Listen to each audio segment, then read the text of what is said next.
नमस्कार। प्रयागराज एजुकेशन के YouTube channel पर आपका स्वागत है। हम आनुवांशिकता को पढ़ रहे थे और आज हम कोडोमिनेंस या सहप्रभाविता के नियम को जानेंगे। मेंडल ने मोनोहाइब्रिड क्रॉस में बताया था, मेंडल का जो मोनोहाइब्रिड क्रॉस था, एक सेकेंड, मेंडल का जो मोनोहाइब्रिड क्रॉस था, मोनोहाइब्रिड क्रॉस में उन्होंने बताया था कि जैसे F1 ये पेरेंट होते हैं, पेरेंट का जब आपस में क्रॉस कराया गया, पेरेंट में कैपिटल टी स्मॉल टी इसको लिया, इनका क्रॉस कराने पे जो F1 जनरेशन में संतानें उत्पन्न हुई, कैपिटल टी और स्मॉल टी, इसको उन्होंने बताया था कि इसमें एक प्रभावी है और दूसरा अप्रभावी है। लेकिन कोडोमिनेंस में ऐसा नहीं होता है। कोडोमिनेंस में कुछ पौधे ऐसे होते हैं या कुछ जंतु ऐसे होते हैं जो मेंडल के प्रभाविता के नियम की व्याख्या नहीं करते हैं। जैसे यहाँ पर आपको एक चित्र दिख रहा है, इस वाले में ये कैमेलिया का प्लांट है। कैमेलिया का जो प्लांट है, इसमें ये वाला फ्लावर ये वाइट कलर का है और ये वाला फ्लावर ये रेड कलर का है। जब इनकी आपस में मेटिंग कराई गई, मतलब पर परागण की प्रक्रिया द्वारा मेटिंग कराई गई, तो इनसे जो फ्लावर उत्पन्न हुआ उसमें व्हाइट और रेड दोनों कलर उत्पन्न थे। तो जैसे यहाँ पर इनका क्रॉस कराते हैं, एक सेकेंड, यहाँ पर इनका हम क्रॉस कराते हैं कैमेलिया के प्लांट को, कैपिटल आर से हम रेड को डिनोट करेंगे, स्मॉल आर से हम व्हाइट को डिनोट करेंगे। कैपिटल आर जो है यहाँ पे डोमिनेंट है, रेड वाला फ्लावर क्या है, डोमिनेंट है, और व्हाइट वाला फ्लावर क्या है, रिसेसिव है। अब इनका जब आपस में क्रॉस कराया, क्रॉस कराने के बाद F1 जनरेशन में जो संतान उत्पन्न हुई कैपिटल आर और स्मॉल आर वाली थी। तो मेंडल के अनुसार यहाँ पे हमें लाल पुष्प वाले पौधे प्राप्त होने चाहिए थे, लाल पुष्प प्राप्त होना चाहिए था। लेकिन कैमेलिया का जो फ्लावर है यहाँ पे आप देख पा रहे हैं, यहाँ पर ऐसा नहीं हुआ। इसमें इस फ्लावर में लाल और सफेद, लाल प्लस सफेद दोनों के लक्षण पाए गए। ऐसे ही आप अपने आसपास कुछ जानवर को भी देख सकते हैं। जैसे हमने यहाँ पे एक कोडोमिनेंस का एग्जांपल लिया है, गाय है। एक गाय ऐसी है जो ब्राउन कलर की है और एक गाय व्हाइट कलर की है। ब्राउन कलर की गाय और व्हाइट कलर का जो मतलब गाय का ही एक प्रजाति जिनकी आपस में मेटिंग कराई गई। मेटिंग कराने के बाद यहाँ पे हम देखते हैं कि जो उसकी संतान उत्पन्न हुई, उस संतान में पूरी ना तो वह व्हाइट है और ना ही पूरी वह ब्राउन कलर की है। तो इसमें दोनों के लक्षण दिखाई दिए, माता और पिता दोनों के लक्षण दिखाई देते हैं। कहीं कहीं पे ये व्हाइट है, ये कहीं कहीं पे ये ब्राउन है। तो इस तरह के जो लक्षण उत्पन्न होते हैं इन्हें कोडोमिनेंस कहा जाता है। सह प्रभाविता मतलब दोनों के लक्षण दिखाई देना, सह प्रभाविता। आपके शरीर में ब्लड होते हैं, ब्लड का जो ग्रुप होता है उसमें 3 टाइप के हैं, ए, बी और ओ। ए का जो जीनोटाइप सिंबल होता है वो 2 टाइप का होता है। या तो ये ऐसा हो सकता है आई ए, या फिर ऐसा हो सकता है आई ए और केवल आई, या यहाँ पे I0 भी कर सकते हैं। कुछ किताबों में I0 लिखा होता है, IO, या फिर केवल आई लिखा होता है। और बी भी इसी तरह से 2 टाइप का होगा, बी भी 2 टाइप का होता है, IB IB IO, लेकिन O वाला जो होगा इसमें कोई भी एंटीजन नहीं पाया जाता है, इसलिए IO होता है। ये इस तरह से पाए जाते हैं। अब इसमें कोडोमिनेंस देखने को मिलता है, जैसे अगर ये होमोजाइगस है, ये हेट्रोजाइगस है, ये होमोजाइगस, ये हेट्रोजाइगस, इसको हम लिख लेते हैं, ये होमो है, ये होमो है, और ये तो होमो है ही। अभी ये तीन टाइप के, यहाँ पे ये दोनों होमो है और ये हेट्रो है और ये भी हेट्रो है। अब जो होमोजाइगस हैं ब्लड ग्रुप, इनका जब हम आपस में क्रॉस कराते हैं, पेरेंट हैं होमोजाइगस वाले, होमोजाइगस ब्लड ग्रुप वाले पेरेंट है IA IA IB IB, इनका आपस में हम क्रॉस कराते हैं तो हम पनेट वर्ग बना लेते हैं, या फिर ऐसे भी क्रॉस करा सकते हैं। तो पनेट वर्ग बना के देखते हैं, IA IA IB IB, cross कराते हैं तो IA यहाँ पे जो उत्पन्न हुए IA IB IA IB IA IB IA IB। अगर पेरेंट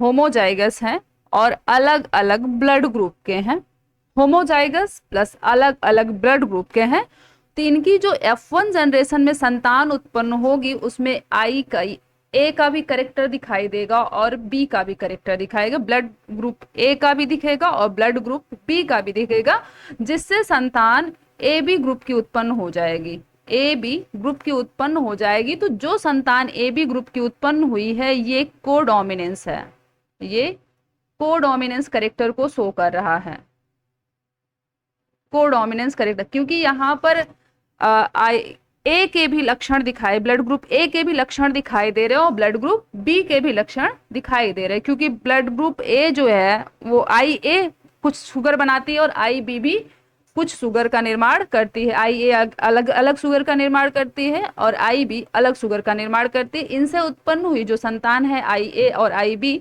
ये दोनों शुगर का निर्माण करती हैं, जो A भी निर्माण करता है उसका भी और जो B निर्माण करता है उसका भी। अगर इसकी जगह पर हम कुछ ऐसा लेते,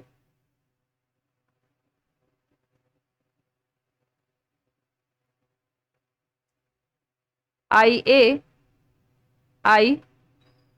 IB, या फिर केवल II कर देते हैं, या IB लिख लेते हैं IB लिख लेते हैं। अब इनका आपस में क्रॉस कराते हैं, तो क्रॉस करा के देखते हैं, यहाँ पे हम I लिखते हैं, क्रॉस करा लेते हैं,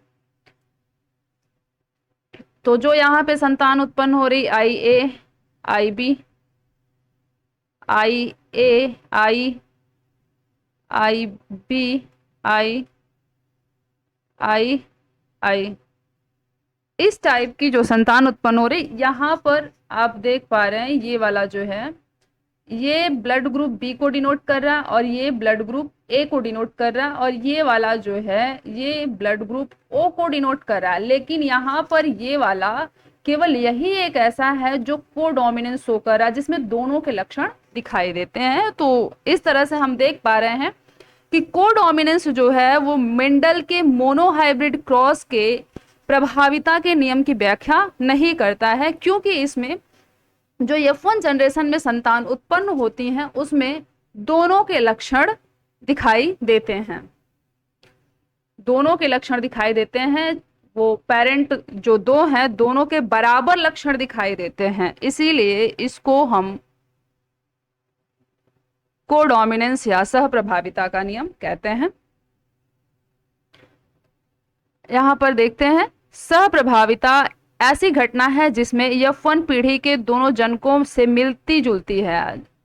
इसमें F1 पीढ़ी में दोनों जनकों के लक्षण दिखाई देते हैं, जैसा आप यहाँ पे देख पा रहे हैं, ये कोडोमिनेंस को शो कर रहा है। आगे देखते हैं। इसका एक अच्छा उदाहरण मानवों के ABO रुधिर वर्गों का निर्धारण करने वाली विभिन्न प्रकार की लाल रुधिर कोशिकाएं हैं। ABO रुधिर वर्गों का नियंत्रण जीन आई करती है। इसका आई का फुल फॉर्म हम इम्यूनोग्लोबिन करते हैं। लाल रुधिर कोशिकाओं की प्लाज्मा झिल्ली की सतह से बाहर निकलते हुए शर्करा बहुलक होते हैं। इस बहुलक का प्रकार क्या होगा, यहाँ इस बात का नियंत्रण आई जीन से होता है। इस जीन के 3 अलील IA, IB और I होते हैं। IA, IB और I होते हैं। अलील IA और अलील IB कुछ भिन्न प्रकार की शर्करा का उत्पादन करते हैं। IA का अलग शर्करा होता है और IB का अलग शर्करा होता है। अलील I किसी भी प्रकार की शर्करा का उत्पादन नहीं करता है। मानव में जीन जो होते हैं वो कैसे होते हैं, द्विगुणित होते हैं। इसीलिए प्रत्येक व्यक्ति में इन तीनों में से 2 प्रकार के अलील अवश्य उपस्थित होंगे। अगर IA IB है तो I के ऊपर पूर्ण रूप से प्रभावी होते हैं। जैसे जब IA I है, केवल I है, तो यहाँ पर IA के लक्षण अभिव्यक्त होंगे, मतलब जो ब्लड ग्रुप होगा केवल A वाला होगा। जब IB और I है तो यहाँ पे ब्लड ग्रुप B वाला होगा। केवल I है तो यहाँ पे कोई शर्करा ही नहीं बनेगी, जिसे हम ब्लड ग्रुप O कह देते हैं। लेकिन जब IA और IB दोनों उपस्थित होते हैं तो ये दोनों अपने प्रकार की शर्करा को अभिव्यक्त करते हैं। इस तरह से यह घटना जो होती है कोडोमिनेंस को शो करती, सप्रभाविता कहलाती है। इसी कारण लाल रुधिर कोशिकाओं में A और B दोनों प्रकार की शर्करा का निर्माण होता है। अभी इनको एक चार्ट के माध्यम से हम देखते हैं। जैसे यहाँ पे सेम चीज है, अभी हम थोड़ी देर पहले आपको बताए हैं। जैसे यहाँ पे ब्लड ग्रुप, एक सेकेंड,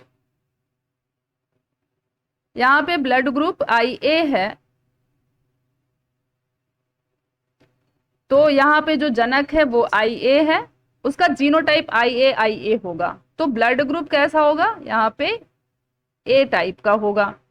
और उसके अलावा ब्लड ग्रुप IA है और I सेकेंड वाले का IB है, तो जो संतान उत्पन्न होगी वो कैसी होगी, IA और IB होगी। तो ब्लड ग्रुप अगर IB और IA है तो यहाँ पे जो संतान हो रही है AB टाइप की होगी। ब्लड ग्रुप A है, IA और केवल I है तो A होगा। ब्लड ग्रुप IB और IA है तो यहाँ भी AB संभावनाएं होंगी। ब्लड ग्रुप IB और IB है तो ब्लड ग्रुप B होगा। ब्लड ग्रुप B और I है तो ब्लड ग्रुप AB होगा। ब्लड ग्रुप I और I है तो यहाँ पे जो जीनो संतान उत्पन्न हो रही है वो I टाइप की होगी, तो ब्लड ग्रुप कैसा होगा, O टाइप का होगा। अभी थोड़ी देर पहले हमने देखा था। तो यह जो है ABO रुधिर समूहन में बहु एलील या मल्टीपल एलील का बहुत अच्छा उदाहरण प्रस्तुत करता है। तो ये मल्टीपल एलील का भी एग्जाम्पल है और यहाँ से कोडोमिनेंस शो होता है। जैसे यहाँ पे ये पेरेंट है, ये पेरेंट है, पेरेंट का यहाँ पे जो जीनोटाइप है IB और IB है, और मदर है, मदर पेरेंट में फादर का IB है और मदर का IA और IA है। तो इससे जो संतान उत्पन्न हुई है, संतान का जो जीनोटाइप है वो IA और IB है। तो अर्थात यहाँ पे बच्चा जो होगा उसका ब्लड ग्रुप AB टाइप का होगा। ब्लड ग्रुप कैसा होगा, AB टाइप का होगा। सेम चीज यहाँ पे है, इसको आप देख के समझ सकते हैं। जो ब्लड ग्रुप B होता है, IB होता है, वो गैलेक्टोज शुगर का निर्माण करता है, और ब्लड ग्रुप IA, यहाँ पे जो IA है वो गैलेक्टोसामाइन का निर्माण करता है। और यहाँ पे I वाला जो केवल I है वो कोई भी वो शुगर का निर्माण नहीं करता है। तो याद रखिएगा, B गैलेक्टोज और A गैलेक्टोसामाइन का निर्माण करता है। उम्मीद है कि वीडियो आपको पसंद आया होगा। वीडियो देखने के लिए धन्यवाद। वीडियो को लाइक करिए, चैनल को सब्सक्राइब करिए और अपने दोस्तों को शेयर करिए। धन्यवाद।